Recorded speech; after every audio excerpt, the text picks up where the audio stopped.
Hello everybody. Today we're working on mole-to-mole conversions, and this is video 2. This is going to be a problem-solving video. So you will need paper, you'll need a calculator, and of course something to write with. The essential question for today is, if you're given a certain number of moles of a compound in an equation, how can you find the actual number of moles of another compound in the equation? So let me do 2 examples for you. So if we have 2 sodium, and that's a solid, and to that we're adding chlorine gas, that's going to produce 2 sodium chloride, and that's going to be a solid. Now, stop, put down your pencil, think for a second, listen up. One thing you need to know: all of the equations will be balanced for you. This is not a balancing equation test. Coming up, this is just moles to moles, so you will have balanced equations. The other thing you need to know, and this is important, this solid and gas and solid, and there's also liquid and aqueous, these are just formalities. Remember, a correctly written balanced equation has correctly written compounds or elements, has the proper coefficients for each, and does have the states. Don't worry about the states. Some of my problems will have it, some of my problems won't. Don't worry about the states. So there's the question. So we have a balanced equation, and if you're given 0.70 moles of Cl2, how many moles of NaCl will form? And this is all going to be dimensional analysis, brackets. So my first bracket, always label your brackets. My first bracket, like all my first brackets, are always from the given. And the given is the number and the unit and the compound that was given to us in the question. So this is 0.70 mole of Cl2. And on the bottom, we're making a fraction. We're all having fractions in our brackets here. The bottom is going to be 1, just plain 1. This is the only place that will have no units.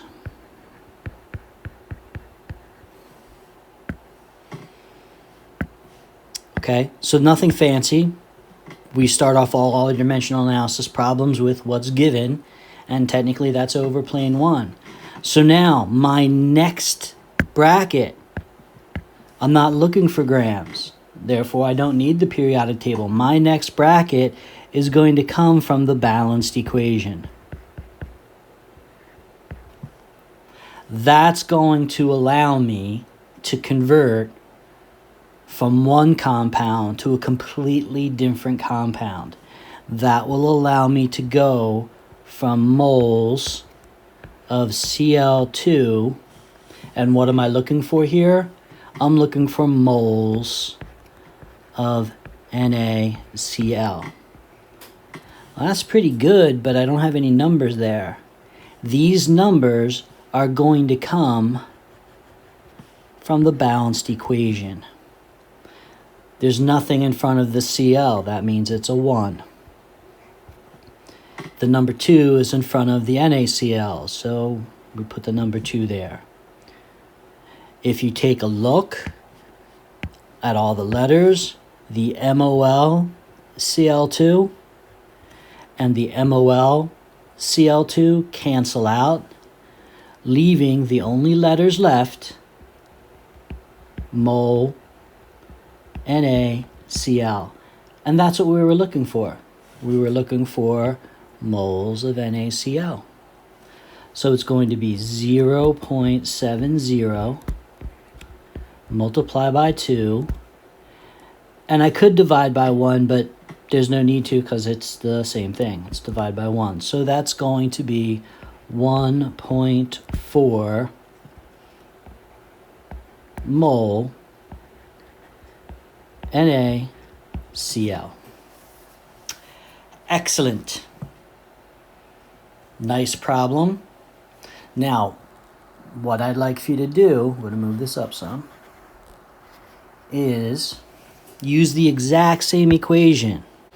So, this time, this problem, you're going to do, if we have 4.3 moles of Na, we're using the exact same equation we had up there, I want you to find the moles of Cl2 needed to react. So please, right now, stop the video, do the problem, and then restart the video. And you'll see how I did it, which should be exactly how you'll do it. Stop the video now, please. So here we are. There's my work. I took the first bracket, and the first bracket is always what's given, and what's given is 4.3 moles of Na. There it is, written clearly. I put it over 1, plain 1. The next bracket is balancing equation, from the balanced equation, excuse me. My mole of Na high means I need mole of Na low. So I put that in there, and what am I trying to solve for? Cl2. I put mole of Cl2 on top. I go to my balanced equation. There's 1 mole of Cl2. There's 2 moles of Na. The mole of Na and the mole of Na, since one's on top of a fraction and one's on bottom of a fraction and its multiplication, they cancel, leaving me 4.3 divided by 2 moles of Cl2. I do the math on that, and I get 2.15 mole of Cl2. That's basically what we're doing. That's basically what you're going to be doing for this entire section. Let me do one more problem for you. Turn to the back or go to the next slide. Here we go. So we have CH4 plus 2O2, and that's yielding CO2 plus 2H2O. Again, I didn't write states because you're not going to have to know those, nor will you have to produce those. And you'll always be given a balanced equation. The question here, given 1.3 moles of H2O produced, calculate the moles of CH4 consumed. That is what you're doing. So, pause the video, do it, then you can check your work with mine. Thank you. Okay, so thank you for doing all that. Check your answer with mine. Answers are down here. We start out with our first bracket titled given. Given's from the problem, 1.3 moles of H2O. Right there, 1.3 moles of H2O. Write it all out like I did. If I write it, you write it, please. And this goes over plane 1 with no units. So if I've got units high, moles of H2O, I'm going to need units low, moles of H2O. And this bracket here comes from the balanced equation. Why? Because it's the only bracket that will allow me to go from one compound to the other. The periodic table allows me to go grams to moles. The balanced equation allows me to go from moles of one compound to moles of another. So I have 2 moles of H2O on the bottom. I'm looking for moles of CH4. There's nothing written there, but it's the number 1. So multiply across 1.3, multiply across 2. So I have 1.3 divided by 2 moles of CH4. I have 0.65 mole of CH4. That is what we're doing. Good luck, enjoy, be safe.